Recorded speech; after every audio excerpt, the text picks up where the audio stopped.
નમસ્કાર મિત્રો, अपना બજાર હાલોલના પેજમાં આપનું સ્વાગત છે। મિત્રો, હાલોલ જીઆઈડીસી ની બહાર હાલોલ અને સાવલી તાલુકાની સરહદે ચંદ્રપુરા રોડ પર ખાખરિયા કેનાલ નજીક પવનચક્કી બનાવતી જીઈ વર્નોવા કંપનીના બ્લેડ સ્ટોરેજ યાર્ડ એટલે કે પવનચક્કીની પાંખો સહિતના મોટા પ્રમાણમાં મટીરીયલનો જથ્થો ધરાવતા વિશાળ સ્ટોરેજ યાર્ડમાં આજે શનિવારે બપોરના સુમારે ભીષણ આગ લાગવાની ઘટના સર્જાઈ હતી,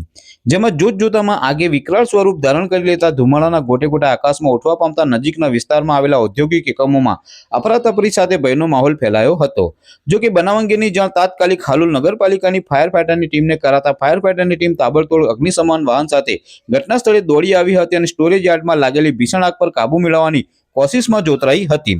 જેમાં દોઢથી 2 કલાકની ભારે જહેમત બાદ આખરે ફાયર ફાઈટરની ટીમે આગ પર કાબુ મેળવી લીધો હતો। જો કે સ્ટોરેજ યાર્ડમાં પવનચક્કીની પાંખો બ્લેડને બચાવવામાં પણ સફળતા મેળવી હતી। જો કે તે દરમિયાન વિકરાળ આગમાં એક પવનચક્કીની પાંખ વિન્ડ બ્લેડ સંપૂર્ણપણે સળગીને રાખ થઈ જતા કંપનીને મોટું નુકસાન થયું હોવાનું જાણવા મળેલ છે। જ્યારે કયા કારણોસર આગ લાગી તે અંગે કોઈ ચોક્કસ કારણ જાણવા મળેલું નથી, પરંતુ હાલોલ નગરપાલિકાની ફાયર ફાઈટરની ટીમના જવાનોની સમયચૂકતા અને સાવચેતીપૂર્વકની અસરકારક કામગીરીને પગલે કરોડો રૂપિયાની કિંમતની પવનચક્કીની પાંખ વિન્ડ બ્લેડનો બચાવ થયો હોવાના કારણે કંપનીનું મોટું નુકસાન થતાં બચ્યું હોવાની વિગતો મળવા પામેલી છે।